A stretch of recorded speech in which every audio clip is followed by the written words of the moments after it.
अरे हंसता क्यों है? अरे हमने भी जवानी में बहुत कसरतें की हैं, कलसों से नहाता था लोटो की तरह। ये तख्त क्या चीज है, मुझे सीधा कर। और हाँ, मेम साहब के कमरे में से दरी उठा ला, और धोबी के यहाँ से चद्दर भी। जल्दी जा जल्दी।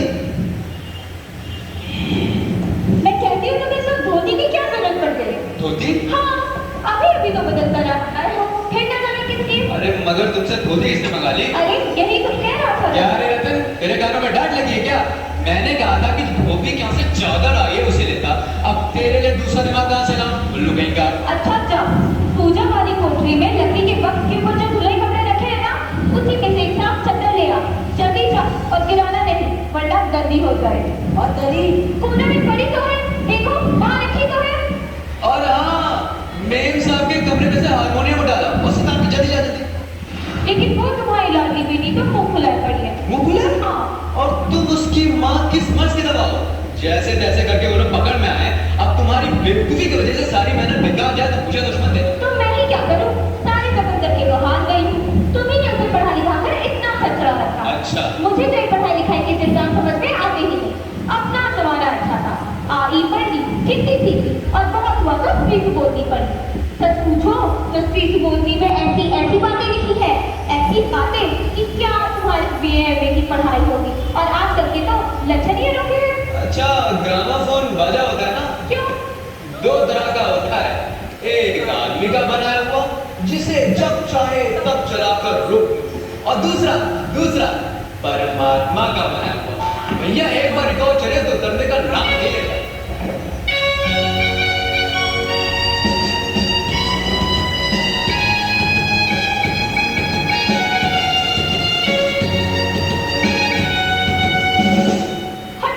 तुम्हें तो हमेशा स्लोली सूझती रहती है। ये तो होता नहीं कि तुम को राह पर ले आते। अब तेल कितनी ले गई उस लोगों के आने में? अरे तो हुआ क्या? अरे तुम्ही ने तो कहा था उसे जरा ठीक ठाक करके खिलाना। आजकल तो लड़की जितनी भी सुंदर हो, बिना ठीक ठाक के भला कौन देखता है? इसी दिन मैंने इसके कमरे में पाउडर वगैरह रख दिया था, लेकिन वो लड़की ना जाने उसको सब चीजों से किस दर्द की नफरत है। मेरा ऐसा कहना ही था कि बस आंखों में मुंह लपेट कर लेट गई। मैं तो बात आई तुम्हारी इस लड़की से। हे भगवान, ना जाने कैसा दिमाग है इस लड़की का। और ना आजकल के जमाने में लड़कियों के सारे तो पाउडर का कारोबार चलता है। अरे मैंने तो पहले ही कहा था उसको सिर्फ इनके पास करा देते, कम से कम लड़की के हाथ में तो रहती, इतनी परेशानी ना उठानी पड़ती। लेकिन तुम्हें कल की जुबान बता नहीं है।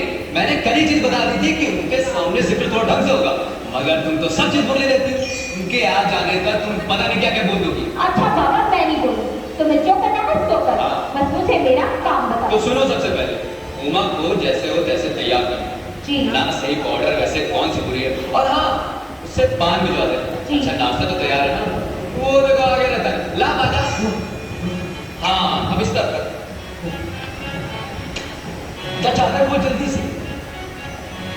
नाश्ता तो तैयार है, मिठाई ज्यादा खाएंगे नहीं, कुछ नमकीन चीजें बना दी है, फल रखे हैं ही, चाय तैयार है और टोस्ट। लेकिन मक्खन मक्खन तो आया ही नहीं। क्या कहा?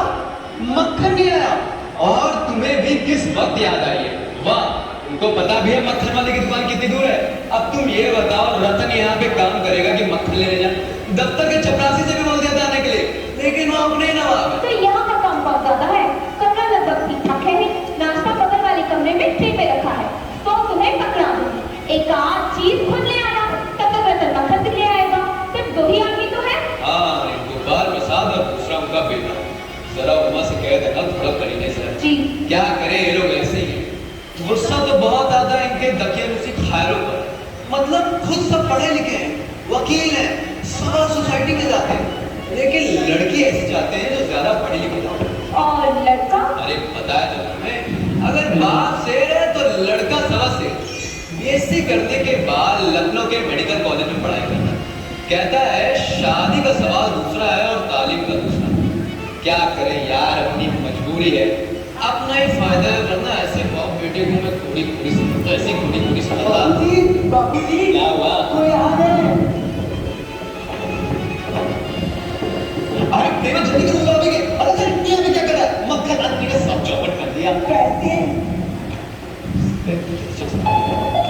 अरे बेवकूफ, उस दरवाजे से नहीं, पीछे के दरवाजे से। और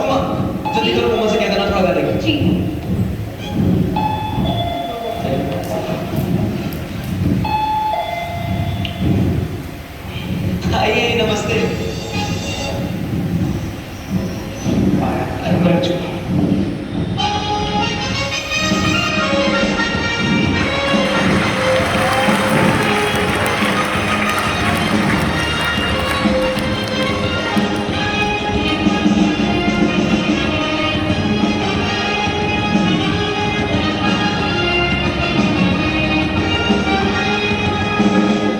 यहाँ पे तशरीफ रखिए। जी ये भीड़ मुझे दे दीजिए। अच्छा मकान ढूंढने में लगी तो नहीं ना? सब फोटो नहीं, नहीं। वीडियो सब ना तांगे वाला जानता था और फिर हमें तो आने का भाई आज तो मिलता कैसे नहीं। अरे अरे ये तो आपकी बड़ी मेहरबानी है, वरना हमने आपको तकलीफ दी। अरे नहीं साहब, जैसा मेरा काम वैसा आपका काम। भाई अपने लड़के की शादी तो करनी है, बल्कि यूँ कहिए कि मैंने आपके लिए खासी परेशानी कर दी। अरे अरे आप तो मुझे कांटों में घसीटने लगे, हम तो आपके सेवक ही हैं। और बताइए शंकर बाबू, कितने दिनों की छुट्टियां? जी कॉलेज की तो छुट्टियां नहीं हैं, बस वीकेंड में ही चला आया था। अच्छा ये बताइए, आपके जो कोर्स खत्म होने में लगभग साल भर रहा हो? यही कुछ साल 2 साल। साल 2 साल? जी वो ना मैं 1 साल का ना मार्जिन लेकर ही चलता हूँ। वो असल में बात है बाबूराम स्वरूप कि ये शंकर एक साल बीमार हो गया था। क्या बताऊं साहब, इन लोगों को इसी उम्र में सारी बीमारियां सताती हैं। एक हमारा जमाना था कि स्कूल से आकर दर्जनों कचौड़ियां उड़ा जाते थे, मगर फिर जो खाना खाने बैठते वैसे की वैसी भूख।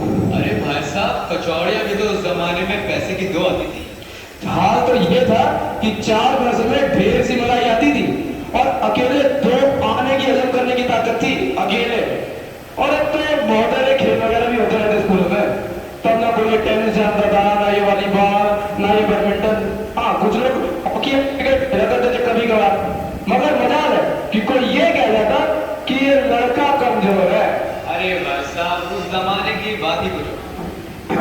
अरे हाँ भाई साहब, मैं सच कहता हूँ, पढ़ाई का ये हाल था कि एक बार में कुर्सी में बैठे तो 12 घंटे की सिटिंग हो गई। 12 घंटे।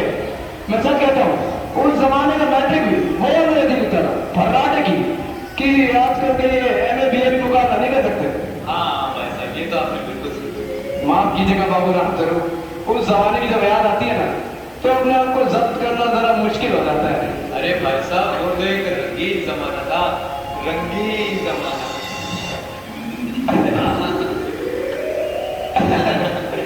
अच्छा तो अब जरा बिजनेस की बातचीत होता है। बिजनेस बिजनेस तो ओ अच्छा, अरे पहले नाश्ता कर लीजिए। अरे ये सब आप क्या तकल्लुफ करते हैं। अरे तकल्लुफ किस बात का, ये तो हमारी तकदीर है कि आप हमारे यहाँ तशरीफ लाए, वरना मैं किस काबिल हूँ। माफ कीजिएगा जरा, मैं अभी हाजिर हूँ। जी गए क्या? बाबूजी इस बार मेरी शादी हो जाएगी ना? हाँ हाँ। बाबूजी इस बार अरे तुझे अपनी शादी की बड़ी है, घर तो देख इनका, हैसियत देख। घर से तो हैसियत अच्छी लगती है और आदमी भी बड़ा लगता है। अब बस पता चले लड़की कैसी है। जी जी क्यों, क्या हुआ? कुछ नहीं अब झुक कर क्यों चलते हो? प्यार से करने आए हो, कमर सीधी करके चलो। तुम्हारा तो सही कहते कि शंकर की बैकबोन मुझे तुम्हारा लेना है।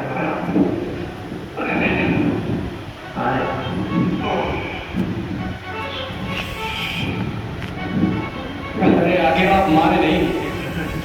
लाइए पेट मुझे दीजिए।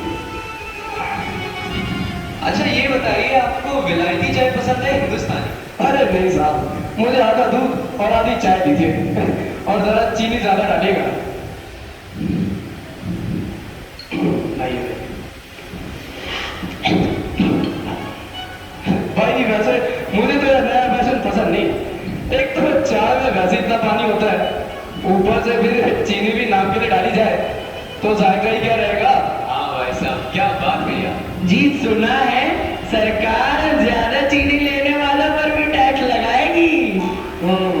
नहीं, सरकार जो चाहे सो कर ले, मगर अगर आमदनी करनी है तो सरकार को सिर्फ एक टैक्स लगाना चाहिए। अच्छा, और वो किस पे? खूबसूरती पर टैक्स। अरे मजाक नहीं जनाब, ये एक ऐसा टैक्स है कि देने वाला चू भी ना करेगा। अब शर्त यह है कि हर औरत पर यह छोड़ दिया जाए कि वो अपनी खूबसूरती के स्टैंडर्ड के मुताबिक अपने ऊपर टैक्स तय कर ले। फिर देखिए सरकार की आमदनी रात रात कैसे बढ़ती है। वाह वाह वाह वाह, क्या खूब सोचा है आपने। वाकई आजकल के जमाने में ये खूबसूरती का सवाल पैदा हो गया। अरे भाई साहब, हमारे जमाने में ये खूबसूरती का सवाल ही कहाँ उठता था। कभी नहीं जनाब, कभी नहीं।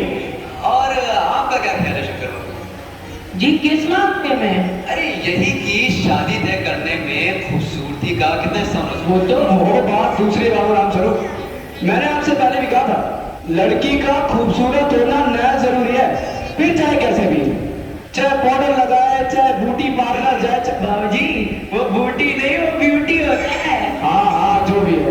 भाई बात यह है कि हम आप तो मान भी जाए, मगर ये घर की औरतें तो राजी नहीं होती। भाई आपकी लड़की तो ठीक है ना? अरे वो तो आप देख ही लीजिएगा। अरे अब इसमें देखना क्या है, अब आपसे इतनी बातचीत हो चुकी है तो ये सब आप एक रस्मी समझिए। अरे अरे ये तो आपका मेरे ऊपर भारी एहसान। अच्छा, और जन्म पत्री तो मिल गई होगी?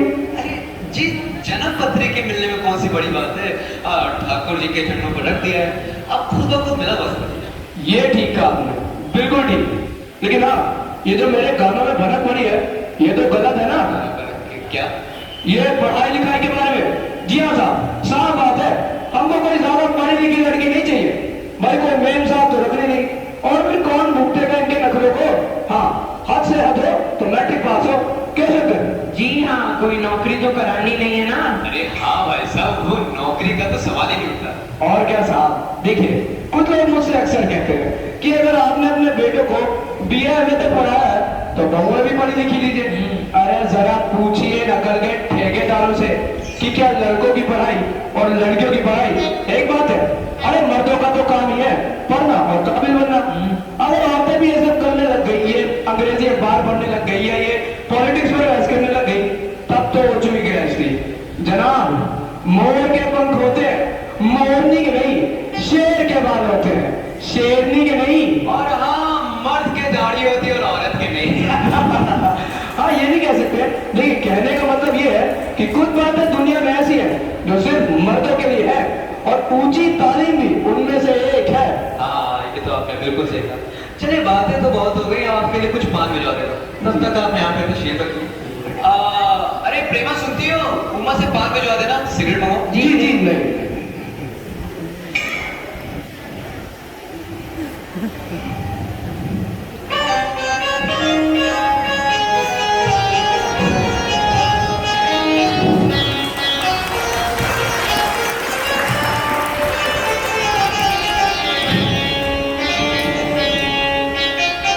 चश्मा? अरे अरे वो कुछ महीनों से इसकी आंखें दुखने लगी थी, तभी चश्मा लगाना। पढ़ाई लिखाई की वजह से तो नहीं ना कुछ कुछ? नहीं जनाब, वो तो मैंने अर्ज किया ना। बैठो बेटी बैठो, बैठो, और आप भी बैठ जाइए। अरे नहीं बैठो, नहीं बैठ। भाई चार में तो कुछ खराबी है नहीं, चेहरे पर भी छवि है। हाँ कुछ गाना बजाना सीखा है? अरे हाँ, सितार हारमोनियम सब बजा लेती है। सुनाओ बेटा एक आध गीत।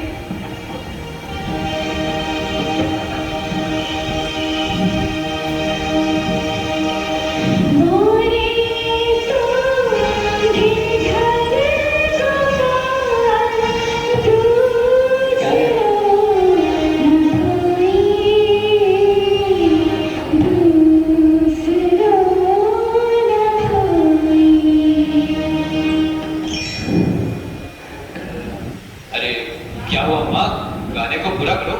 नहीं नहीं साहब काफी है, रहने दीजिए, लड़की आपकी अच्छा गाती है। अरे ठहरो बेटी। अरे माँ थोड़ी देर और बैठे रहो। तो तुमने कुछ पेंटिंग वेंटिंग भी? अरे हाँ, ये तो मैं आपको बताना ही भूल गया, वो जो वहां पे पेंटिंग नहीं टंगी हुई है कुत्ते वाली, वो इसी ने तो बनाई है। और हाँ, एक इस दीवार पर भी। भाई ये तो बहुत अच्छी बात है। और कुछ सिलाई वगैरह? अरे अरे भाई साहब, सिलाई का तो पूरा काम अपने घर में यही करती है, यहाँ तक कि मेरी कपड़े देखो। ठीक है। ये बेटी तुमने कुछ इनाम इनाम जीते हैं? क्यों क्यों क्या हुआ उमा, जवाब दो। अरे भाई साहब थोड़ा शर्माती है। हाँ इनाम तो इसने। ऐसे भी तो अपना मुंह खोलना चाहिए। उमा कुछ कह रहे हैं, जवाब दो। क्या जवाब दो बाबूजी? जब कुर्सी मेज बिकती है तो दुकानदार कुर्सी मेज से नहीं पूछता, खरीदार को दिखला देता है। पसंद आई तो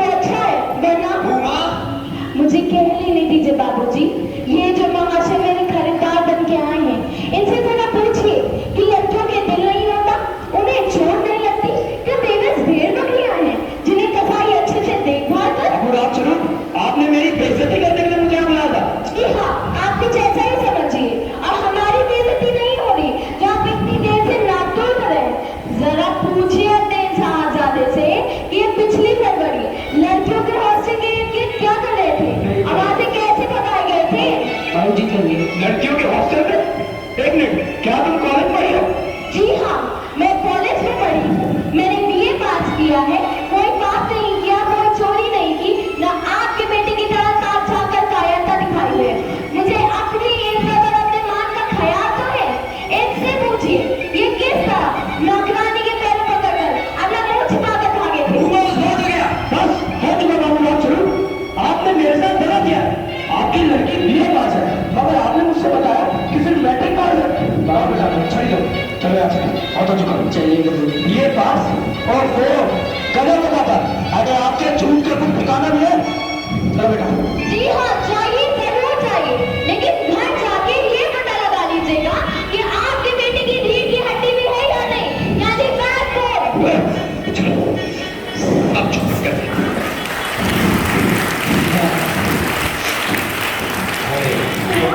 क्या हुआ? बेटी तो बोली हो।